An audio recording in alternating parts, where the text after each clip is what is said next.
Guys, the NHL does what they do best. They will have one game one night and a ton of games the next night. That's the case we have here on a Thursday in the NHL. We're going to break down a handful of the games right here on PuckTime. I'm Andrew McInnis. I've got Carmine Bianco with me. And of course, we have Don Buster and Bryan Leonard joining us here on today's show. Looking forward to breaking things down and going over some great games here today. Carm, we've been talking about this for years. You know how the NHL does it. They will never change. They will never alter their scheduling. One game yesterday, which was kind of funny because when I did my pre-scout show Tuesday night, it was pretty much like a solo game day breakdown because it was just one game I was talking about for Wednesday. We did hit it on the head with the Columbus Blue Jackets, but kind of a shame to just have one game, man. But we're back in action with a ton of games here tonight. Yeah, there was only one game last night, Andrew. And you know what that game was? It was your Savage, 12 strikeouts. The Blue Jays absolutely kicking the snot out of the LA Dodgers and that $1 billion lineup of theirs. I'm sorry, this is a hockey show, but we're talking Blue Jays to kick it off. And then we'll just cut off the time that we give Don Buster on the show today. We'll trim it somewhere, man. What a performance by the Toronto Blue Jays last night. 2 home runs on the first 3 pitches of the game. Absolutely unbelievable. And that pitcher who started off in like single A in the minors this season, and in 322 days later, this kid is pitching in Game 5 of the World Series and picking up the W. It is unbelievable. Yeah, man. Game 7. It's going to be rocking here. They're ruining Halloween for the kids on Game Friday. 7. Game 6. Game Come 6. Come on, Carm. Game 6. I am going to have a sign on the door that says over the next couple of days, or a sign on the lawn, if you're bringing your kids, the lights are going off at 7:30. I might just leave the candy bowl outside and just the honor system, because Canadians are so polite. Take one and move on. Every parent, Andrew, with kids is going to have their kids out early on Friday, trick-or-treating, because they want to get them home. Some of the kids want to watch the game. The parents want to watch the games. That's the way it is. If that kid shows up wearing the Stanley Cup, like he did, I had a kid 2 years ago that showed up the door dressed as the Stanley Cup with the Leafs logo on it. I felt so sorry for the kid that I gave him the whole pail of chocolates. I just poured it into his bag, and I go, that's it. Halloween's over, kid. You've suffered enough. And the year before, I did the same thing with a kid who came to the door dressed as a slice of bacon. Like, it is the best. A kid dressed as a slice of bacon. It is so Canadian. Anyways, with that said, Andrew, we got a lot to talk about. You and I are going to break down Dallas and Tampa Bay. Don Buster standing by to do the Sabres and the Bruins. Then you and I will do the Islanders and the Carolina Hurricanes. Bryan Leonard coming in to do Vancouver and St. Louis, a game that I'm sure excites everyone just listening to those two teams' names being mentioned. Detroit and LA. Johnny Detroit wants to hear what our take is on this game. And then we're going to finish it with a pod. And let's see if we can hit another easy winner with that pod. You have the same game parlay. It took 4 minutes for the pod to hit in the Bruins game. Over 1.5 in the first period. 4 minutes into the game, that went over. And with that said, Andrew, the Tampa Bay Lightning -150, Dallas Stars +134. Total sits here at 6. Both teams stringing some wins together, including wins over both of them over Nashville, which seems to be the team that you get right against lately. What are your thoughts on this one? I was going to wonder if you were going to give me my chance to talk about the Blue Jays, but I guess I guess we're 4 minutes into the show. We'll talk a little bit of hockey. All I'm going to say is it could be 3-1, man. It could be 3-1 if they walked Ohtani in the 7th inning. It could be 3-1 in this series right now. Or it could be 4-1. It could be over if they walked him. That's all I'm going to say. This series could be over, and I think you can get to Yamamoto in Game 6. But looking at this one here, opener being 139, rising up a little bit to 144. I've talked about it on the show quite a bit that for some reason, this Tampa Bay Lightning team has been a team that I've just found myself on a lot this season, whether it's betting on or against. But they seem to have gotten their act together, Carm. And you talked about getting their act together, but being against the Nashville Predators. And I think that a lot of has to be said about this Tampa Bay team in the scheduling.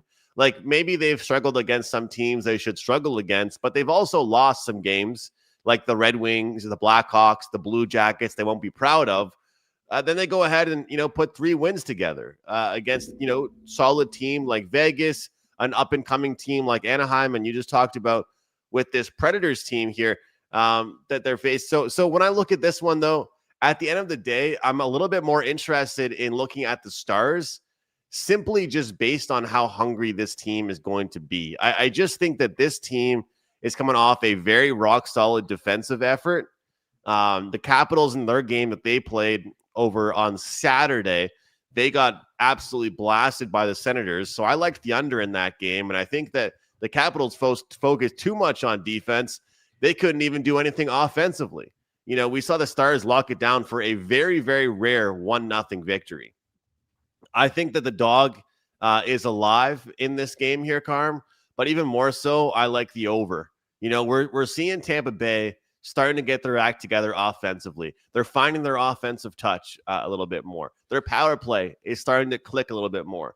When you play some weaker teams, it can help you find your power play ability. It can help your goal scorers find their ability. And also having Kucherov back steadily in the lineup makes a big difference. But I'll tell you, you give me this Dallas Stars lineup after a game in which they only scored 1 goal, they're a hell of a lot more talented than that. And I think that this is a game they'll certainly get up for.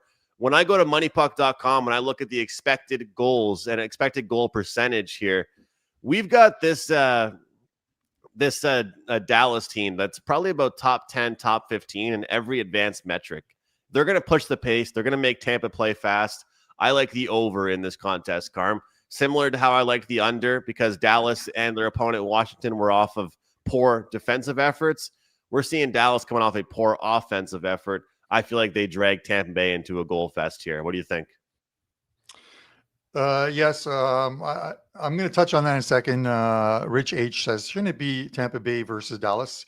It is Tampa Bay versus Dallas, or Dallas versus Tampa Bay. We don't have the at in there. We have versus. So it is 2 teams. Don't take one as being the V as taking who should be the home team and who shouldn't. This game is being played in Dallas. So hopefully that answers it for you, Rich. But Andrew, I get it. Some overnight money came in on the over in this one. It's a total that originally sat at 5.5. I can't get there on 6, but I get where you're coming from. And I think it's because, when you think of Tampa Bay, and especially when you think of Tampa Bay on home ice, you think about the Tampa Bay power play, and it just has not been there this year. The Tampa Bay power play, one of the staples of this team over the last 4, 5, 6 years, is right now hitting at 14.3%. It's like 27th in the league in power play. And it's the exact opposite for the Dallas Stars. Dallas Stars are 31.4. I think they're top 5 percentage-wise on the power play.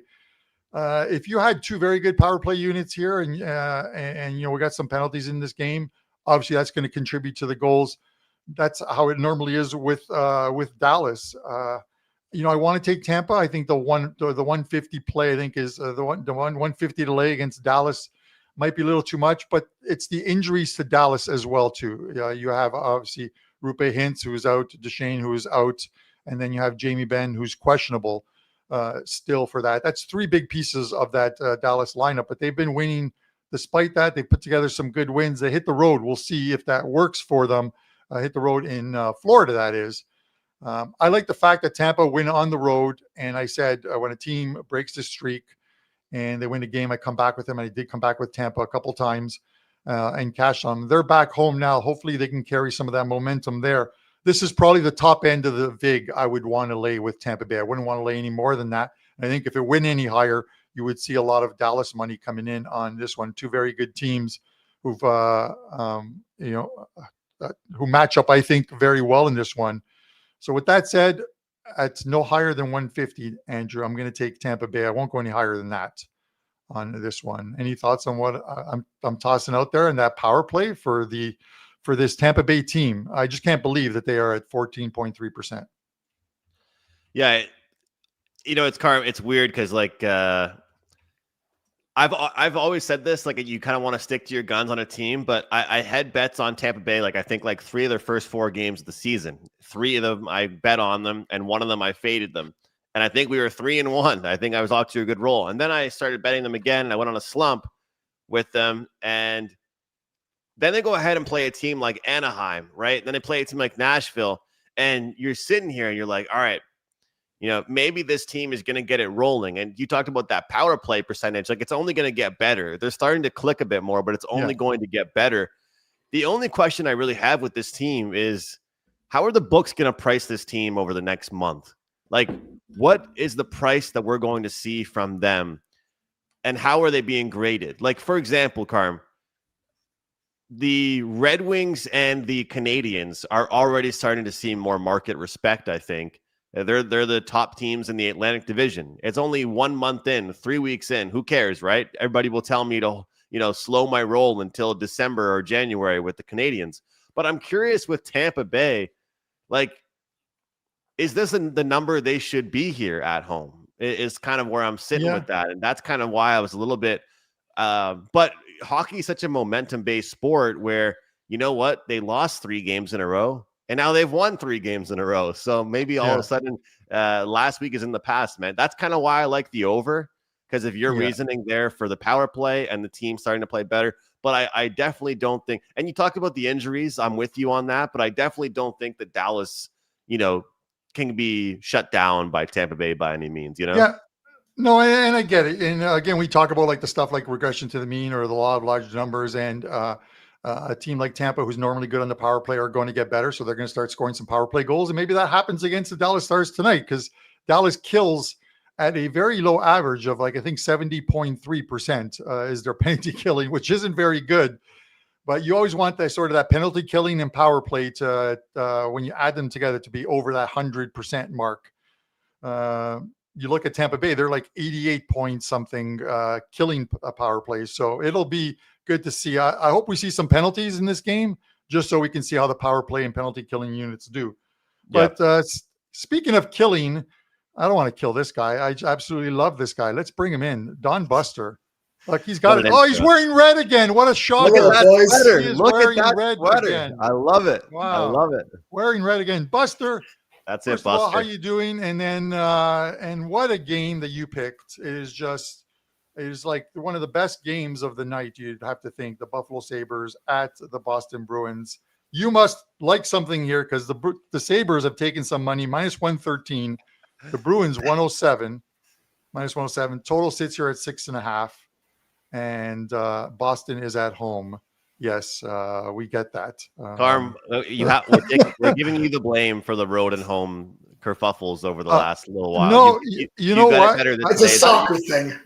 No. Actually, if you look at our Slack, I know what you're going to say. Is in there. The at is in there. It's plainly right there. Dallas at Tampa. Buffalo at thing. So our producer, because he lives in LA now, this is, what do? They walk on the beach, they walk their dog, they drink mimosas, and they smoke doobs or whatever they do. Doobs. Doobs. the goalie from Montreal. Anyways, Buster, I'm going to throw one stat out at you for this game, and then I will let you go. And it's about the Boston Bruins, because Andrew loves these kind of stats as well, too. The Boston Bruins in 7 games at home have gone over their team total in 6. They are 6-1 at home to their team total. Now I throw it to you in that red shirt of yours to give us a breakdown on this game and tell us how you're doing. Yes, I'm doing well, Carmine. And the whole red thing, I've done it right from the beginning. IU with a nice red. Then I had the Saratoga going on. Then I was putting on the T-shirt, Montreal Canadian T-shirt. And now, because I'm still in Canada, freezing my ass off, I've got the Montreal hoodie. But these were all for you, Carmine. You kept saying about red. Why is he always wearing red? Subliminal messages. Montreal Canadiens. Now I've spelt it right out for you. We're winning the cup. We're winning the cup. If you say it enough times, you start to believe it. So I figured Andrew would appreciate that and a little shot for you. So I'll make sure I don't have on red next week, Carmine. It's almost bothering you as much as my Mexican blanket, which hopefully will be coming soon. No, you'll be banned from the show. Oh, okay. Well, then I'll make sure I have it on for sure, just for your sake. Okay, the Sabres, yeah, they come to Boston here. Losers of 2 straight games. And Boston, they have won 2 of their last 3. Now you look at that and you'd say, well, a couple teams going in opposite directions maybe. Yeah, not so fast. If you look at those 2 Sabres losses, they both came in overtime. You could argue if they deserved a better fate or not. As far as, but before that, though, Buffalo had won 4 of their last 5. So, I guess if you look at it, they could be won 6 out of 7 with maybe a little puck luck. Who knows? And as for Boston, they won 2 of the last 3. But, geez, those 2 wins, they were outplayed bad by Colorado and the Islanders. Now, earlier show this year, Andrew asked me about Boston's goaltending, Boston's defense. And I said to him, but yeah, he was mentioning how Boston's defense isn't going to be that good this year. And I agreed, but I said, Swayman, Korpisalo, those guys are guys that are known to, stand on their heads, get forward and get wins. Well, they've done that already. Because if you look at it, really, those 2 teams outplay them. Boston, before that, they had lost 6 straight games. So they, by rights, they could be on a 9-game losing streak right now. But they have that goaltending that does help them win games. Now, as far as this game here with Buffalo, there's one other thing I do like. And what I like is that early revenge. Now, I know we talk about revenge a lot here. Some people believe in it. Some people not so much. I am one that does believe in that. And they get early revenge here. Buffalo went into Boston and lost 3-1 at the beginning of the year on October 11th. Now, then Buffalo was playing terrible. That was their 3rd game. They'd only scored 2 goals in 3 games. Since then, they've really turned it on. And people that talk like, oh, there's revenge is just overdone. Maybe in other sports, I don't think so in hockey. These guys, these 2 teams don't like each other to begin with. And, they just played 3 weeks ago. There's guys there that maybe have some sore ribs, maybe went in the corner. Remember, you play the same lines a lot. So there's the same guys that you're playing, even though you're playing the team, going up against the same guys a lot, especially on defense. Guy might win in the corner, lost a couple chicklets or something. Believe me, hockey's a whole different animal. And these guys, hockey guys, have long memories. And I believe that Buffalo wins this one with the revenge. And we've already, the game's about a pick, as you said, and we already gave this out to our clients. Now, of course, I will break down a little bit of the total. It's 6.5 under the 120. Now, these teams have played under. I know Carmine came up with that great stats on Boston with the team total, but these two teams together have played under 5 of their last 7 games, including that 3-1 game on October 11th. However, here's where maybe Carmine's point comes to play. Boston have gone over 4 of their last 5 at home. So, as we said, the total 6.5 under 20. If you go back, that game on October 11th, the total was 6. So if you like the under, there is value here because even if you go back 3 years, totals have been 6. So again, personally, I want nothing to do with this total. What I will play is, and I have played, is Carmine Bianco's Buffalo Sabres. Wow. Right. I don't own the team. If I owned the team, we would be in the Stanley Cup Finals by now because I make all the fantastic management moves whatsoever. Like I'm the guy, seriously, who for 2 years tried to get Paul Maurice fired for Florida, saying he was a horrible coach there. And he was. He only made it to 3 straight Stanley Cups, won the last 2. But so what do I know? about NHL. Actually, I will say I know I'm having a good season in the NHL. I'm gonna, for the one of the few times I ever do this, I'm gonna pat myself on the back without hurting myself. Number one in the NHL at WagerTalk currently in October. So with that said, Buster, I'm loving that red hoodie there. Tell us what you have up at WagerTalk, and huge night tonight in the NHL, and a lot of fantastic football games this weekend.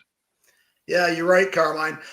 Tonight we have a 5% max bet up for tonight in the NHL. You want to go over this site, go to Don Buster and grab that.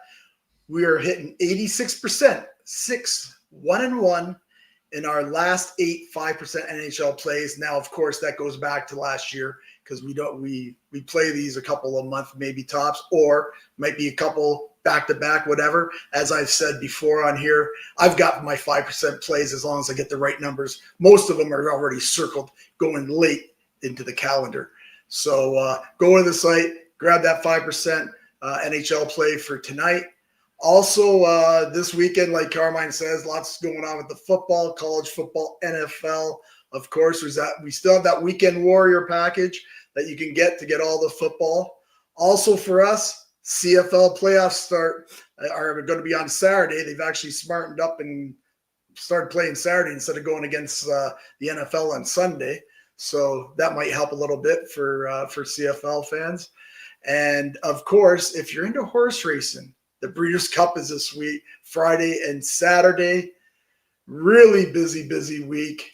And if you want to get all our plays, you can still even grab that all our football and like I say, the NHL all weekend. You can grab a 3-day all access pass. I believe it's for $69. So yeah, lots going on this week. Thanks again for having me on, Carmine and Andrew. I'll make sure I don't wear red next week.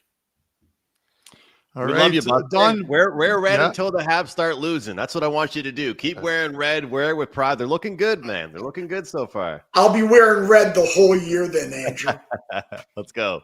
I love it. Take care, man. Take care, guys. I got to address this here, Carm. Timothy says CFL blows chunks. Well, how about that league everybody keeps watching where every single favorite is hitting and no game has been close in like 5.5 weeks? How about that? Because the CFL is a league where you at least get some close games. Sorry. But I haven't really enjoyed watching the NFL much lately. Tell me how many of you guys in the chat would actually even watch NFL without a bet on it. I'd love to know the percentage of people within a certain age range that actually would watch the NFL these days without a bet on the game. That's what I'd love to know. But hey, I'm not going to sit here and be the NFL CFL protector. But yeah. I would, 100% I would. But we're going to get on with it. We'll answer some questions on the fly if we can. I don't know how many times the Pittsburgh Penguins have won in Philadelphia when trailing heading into the third period, but I'm just happy that Philadelphia won the other night for me because I did release them as a client play. Andrew, only you are going to give us thoughts on this next game so we can move along because this will be part of my pod play at the end of the show. So we've got Carolina Hurricanes minus 223 against the New York Islanders, who are scoring some goals, plus 180. Total sits here at 6.5. You don't normally see 6.5s in Carolina games, but what are your thoughts on this? It kind of worries me here, Carm, because I like to respect the number that I'm seeing from the odds makers. With that 6.5, it's a bit curious. But I think that this is one of those examples where we're going to be able to catch, an Islanders team that might be overachieving offensively a little bit here. When you see an opener being at 5.5, heavily shaded towards the over, and then so much money pour in that every book ends up flipping to 6.5, it makes you want to go the other way. When I look at this Hurricanes team, they're above average. They're in the top half of the league as far as expected goals against. They are a good team at their core, and this is a team overall, and I'm always going to say this, when they play at home, that's when we're going to see the best defensive hockey out of them, when they get that last change and when they can play old school Carolina Hurricanes hockey. Now, when you look at the New York Islanders, the game went over against the Bees, over against the Flyers, over against the Wings, over against the Sharks, over against the Senators. The list goes on. Okay, this team has been sacrificing defense for offense a little bit. But my question is, how has it been helping them? You know, if it's the next prize is, hey guys, if you score 3 goals tonight, you're going to be really happy. Well, what if you don't win that game? Does it really matter? Because right now, if you're an Islanders fan and you're going to the games, you might be having a little bit more fun. You might be watching more goals. And I always crap on teams like the Islanders and teams like the Predators for some boring games they play. But it's not winning them games, you know. And we got Jimmy in the chat telling me that the trend is my friend, and I get it. You know, I maybe been going against the grain too much in the NHL this season so far. But I think this is an under I like. Carolina and New York. I believe that I'm able to peg certain spots that you're going to see a really good defensive effort out of a team. I think I called it perfectly when the Senators got blown out. Or blew out Washington. Washington, their next game was 1-0 finish. It was a loss for them, but you guys get the point. This has been an Islanders team that's not going to be really happy with how they're playing defensively right now. I think Carolina is so strong defensively at home. This game is a take a nap game, Carm. Get on your couch, watch the Hurricanes game, and you might get put to sleep. I think it's going to be a low event, neutral zone type of game, and this is one of the unders I like on the board for Thursday night. All right. I want to thank Andrew for his thoughts on that game. This is one of the reasons why you should never drink in the morning. But with that said, Andrew, we're going to move on to bringing in, because we'll talk about that game later on in the pod segment. We're going to bring in, this guy is like a shot of Bailey's in your coffee. It just makes everything better having this guy on. Bryan Leonard. He's a shot of Bailey's in a coffee. This guy is absolutely unbelievable. Bryan, how about those Blue Jays? They look awesome. And I don't know why you guys, I talked about this the first time you pitched on our baseball show. They need to call him Yes Savage. Yes Savage. Yes Savage. You watch him play. I mean, it's been most strikeouts by a rookie in a World Series game ever. 12 strikeouts. Absolutely unbelievable. There is a game 6, and there possibly could be a game 7, but you only have one more show on Friday, I believe, Total Bases, which is an absolutely fantastic show. You guys got to watch it. If you're baseball fans, him, Trig, and the pimp, Tokyo Brandon, breaking down the games. Dressed up like his grandmother yesterday. Yeah, it's unbelievable. Like he looks like Kramer in that episode where he's wearing the pimp hat, and he's got the cane and the whole bit. But anyways, Bryan, you picked Vancouver and St. Louis -168 on the Blues at home, where they're normally good, but such a big price. And Vancouver +125. I think that's wrong. But the total sits here at 6. Blues 7-3 to the over in their 10 games. Vancouver 6-4-1 to the over in their games. Is that more, Bryan, before you get into this game, because the teams have played so bad that it's the other teams producing the goals? That could be. I appreciate you mentioning that it was my pick to select on talking about this game, as if that Buffalo-Boston game was any more exciting. The reason why I picked this game, because I thought it was an interesting handicap. You got a Vancouver team coming in here. They've lost, 4 of the last 5 games. The only win was at home against Edmonton in overtime. They are a beat-up team right now. They've got some key injuries to that team. I haven't seen anything on any website yet if anybody's coming back, but I'm handicapping as if they are not.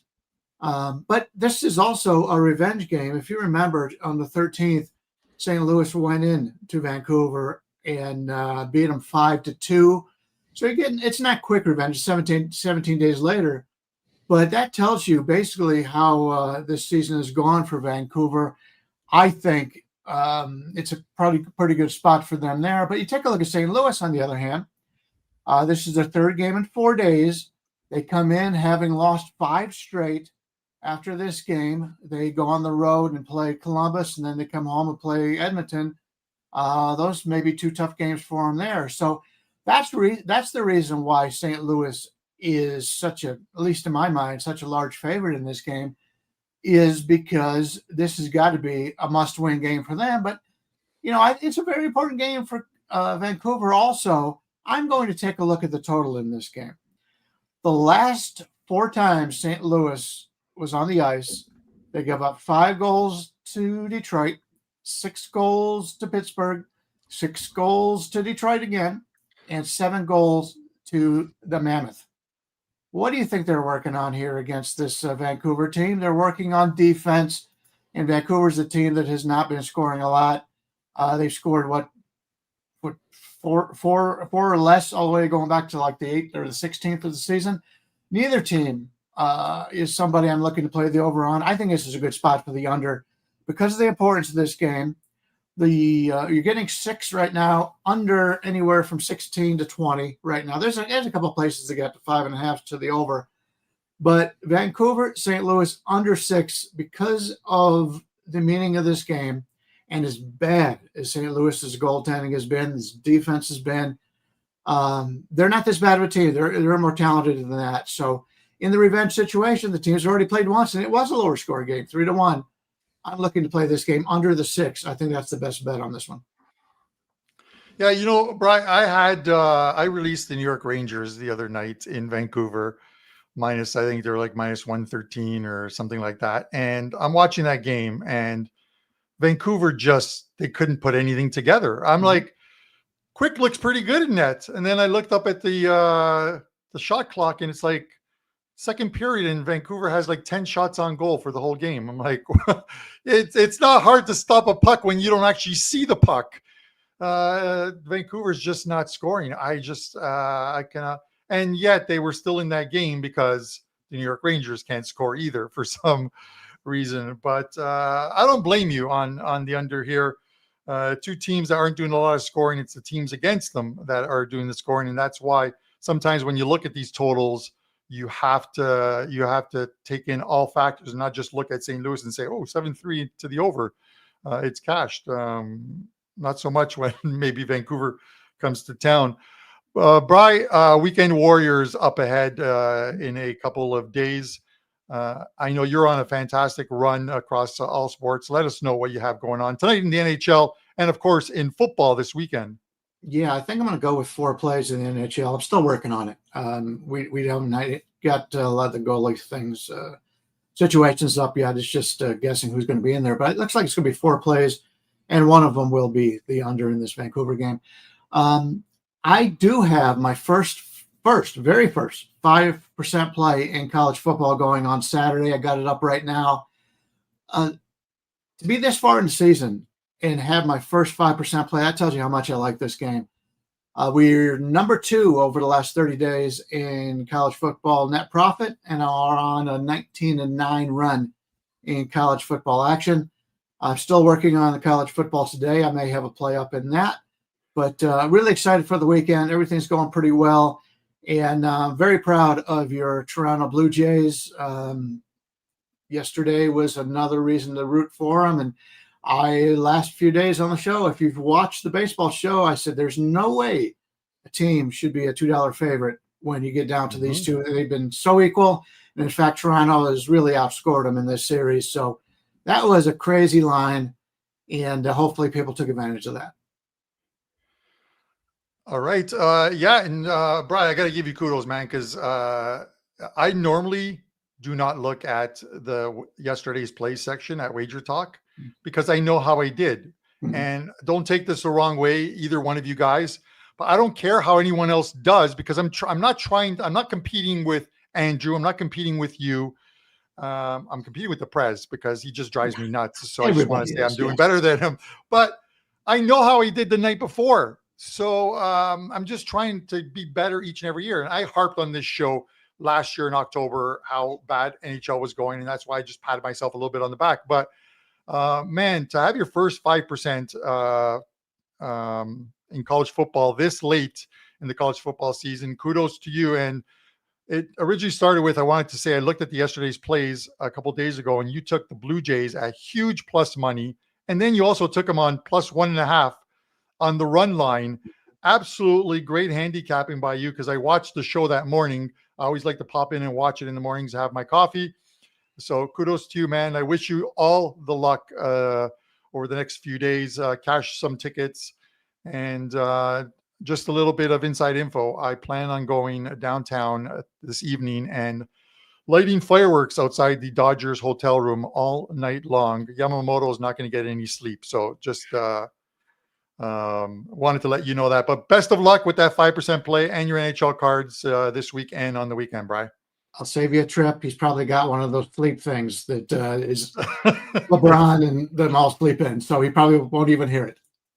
Hey, Bryan, every pitcher has a bad game, okay? Yamamoto is due for his bad game, all right? Every pitcher has one of them. We always say, you don't want to buy high. I mean, the time to bet Yamamoto's last time. Now everybody's expecting him to big comeback. We'll see. I still have to handicap the game. But just because he was good last time doesn't mean he's going to be great this time. All right, guys, good luck to you. All right. Best of luck, man. Speaking of 5% plays, Andrew, I have to throw it to you because you have a 5% play. Do you not? I do. I'm fired up, Carm. 5% NFL best bet tonight. It's a prop play, and pretty much all I've been doing in the NFL this year has been prop bets. That's where I've had my most success. Going back to last season on a 19-6 NFL prop run, and these 5% plays. This one just stood out to me right away, using kind of the matchup data, using some of the history between these teams. Looking at this spot, I loved it quite a bit. We got a promo code for all of you guys. If you're interested, the promo code is simple. Big Bet 15 will take $15 off my 5% play tonight. 19-6 run, guys. Don't miss out. WT.buzz/AM. WT.buzz/AM. Let's cash some tickets, guys. Join me, of course, in the NFL. And if you're interested, we also have a 30-day NFL props pass up and available as well. But Carm, I had to mention that because you know what? Most of the content I do is hockey. And of course, I do that show with Andy, Props and Parlays Today, which we do very well with. But I want you guys to know I'm doing well with NFL as well. And shout out to iMonkey. He tunes into my show. Thank you very much. Shout as well. Thank you very much. Any tips or anything sent to us actually go to charity. And I believe it is a, Dan, maybe you can help me out, but it's a Las Vegas-based charity that maybe they rotate every few months at WagerTalk. But we really do appreciate it. And hey, you're in Houston. I love it. I just want hockey to grow everywhere. And if you don't have anyone to talk hockey with, you can definitely always talk hockey with us. That's for sure. Yeah, kudos to Rick Alec, our CFO, Johnny Detroit, who runs one of the owners, along with Kelly Stewart, who run a lot of the marketing and day-to-day stuff, and they choose the charities. And this one goes to, I believe, this last set of donations, which is a good chunk. So it doesn't come to Andrew and I. It goes into a pool from all the shows, and it goes to one of those charities, and something like like the Wounded Warriors and what have you. So it is one in Las Vegas. So we appreciate you guys when you do that in our chat, and it's going to a good cause. Andrew, just a couple things. Let's head to this because I'm seeing the clock here, and we don't want to throw it to Andy Lang at 12 o'clock. We want to finish before that. Detroit Red Wings, LA Kings, minus 146 on the Kings, which is a fair price. But is it just me, or is there like some value on this Detroit team that just keeps finding ways to win games? Plus 120, total sits here at 5.5. I have a slight lean to the over in this one, in a game in which I think the Kings are priced right. I would want a little bit more on Detroit, probably in the plus 130, 135 range. And I'd be all over Detroit in this game at that price. I'm going to look at the total here of 5.5. What are your thoughts on this one?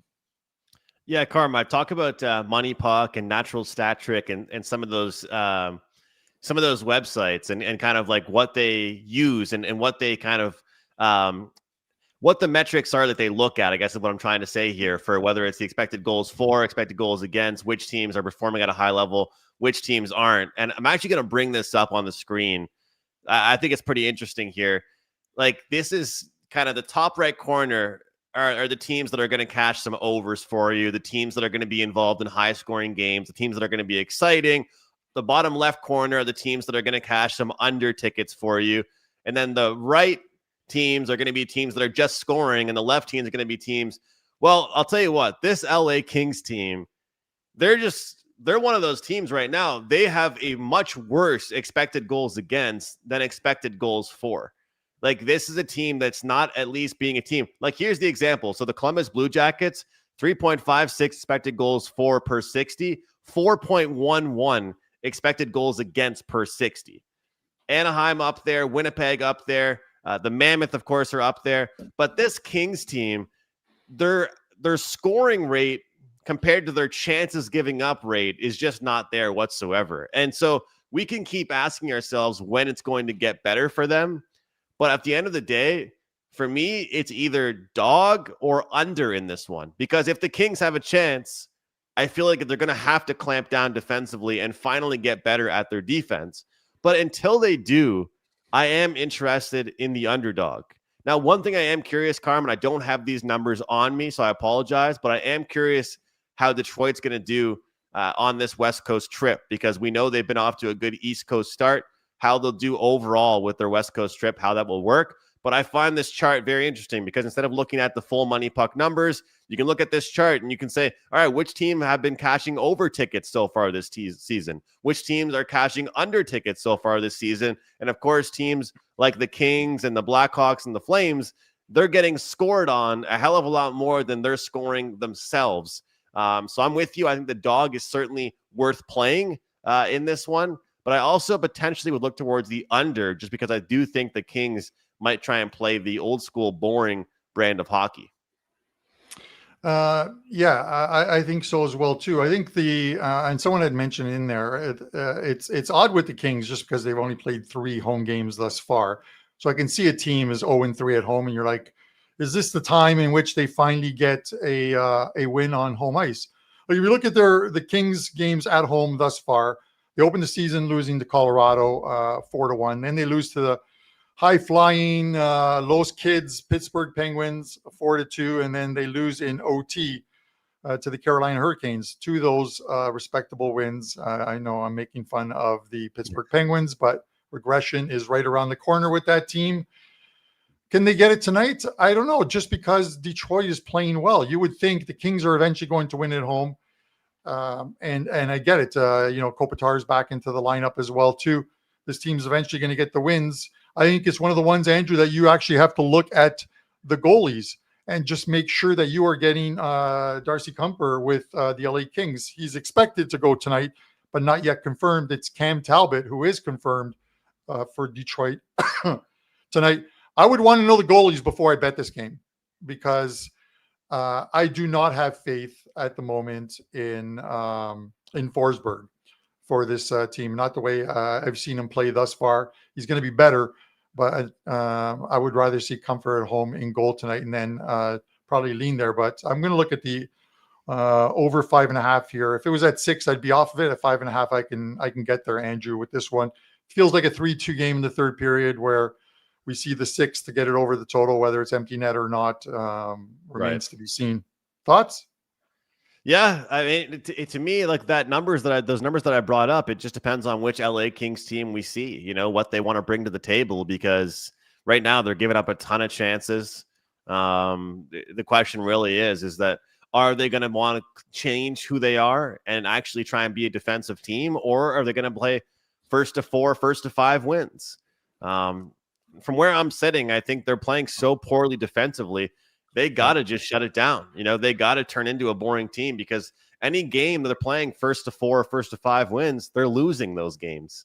So you're right. We got to see what the goalie confirmations are. The good news about us doing 11 a.m. Eastern for our time slot is typically we do have most goalie information, but it takes like an hour and a half, 2 hours after puck time before we start seeing the West Coast goalie information roll in, which can hurt us a little bit.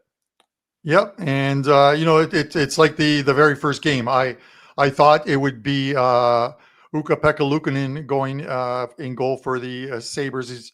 He's off the injury, played 1 game, losing to the Leafs 4-3 in Toronto in overtime in the second of a back-to-back. But Alex Line is confirmed for them and Korpisalo for the Boston Bruins. So we shall see as far as the goalies go. And a quick answer before I get into my pod play. Someone asked me, I think it was Lake Show, asked me about the Islanders. I mentioned that they were 5-0 to the over in the first period. now 6-1, he said. The 5-0, I think, refers to them at home. They've played 5 games, and all 5 games in the first period have gone over the total for the New York Islanders. So, with that said, they are the best team right now. The Vegas Golden Knights are second at 4-0, and we've been cashing those ones. On game day, I mentioned them to you guys, even if we're not covering the show. The Islanders are on the road tonight. And speaking of the Islanders in Carolina, that's going to be our pod play. I am going to take the full game over in this one, over 6.5, minus 104. I'm going against my co-host, Andrew McInnis, who said this is going to be a boring, low-scoring game. I hope he's wrong. I'll throw some numbers at you. Carolina, 5-4 to the over overall, but 3-0 to the over at home. The New York Islanders, 8-1 to the over in their 9 games this season, 4-0 on the road to the over. This is the full game over 6.5 goals. Hopefully the Islanders continue to fly high, score some goals tonight, give the Carolina Hurricanes a game, and I'll take 3-3 at the end of the second period and not have to worry about it because that ticket will cash. So that is the bankroll play for you, Andrew, and I'll throw it back to you for a same game parlay. Carm, we're going to do the same thing we did 2 days ago on the show. I'm going to tweet out the same game parlay. We got to get to our next show. I apologize for being head-to-head with you, but part of me also thinks it's kind of cool because, hey, you guys want to see authentic and organic content. Well, this is probably the first time of the whole season I haven't checked to see what Carmine's bankroll play was. So there it is. We'll see. Somebody will be right, and we'll see what ends up happening with that one. Guys, you can find Carmine at WagerTalk.com, myself at WagerTalk.com. If you enjoy PuckTime, we got 500 of you live in the chat right now across X and YouTube and multiple other streaming platforms. Hit the like button, subscribe to our channel, and comment to let us know who you are betting. Guys, comment on YouTube below after the recording. Give us a goal scorer. Give us a goal scorer that you guys think, someone that's going to score. Give us some juicy odds as well. If you get one right, we'll shout you out tomorrow on Friday's show, okay? All right, let's have a great day. Let's cash some tickets. We'll see you guys next time right here on PuckTime.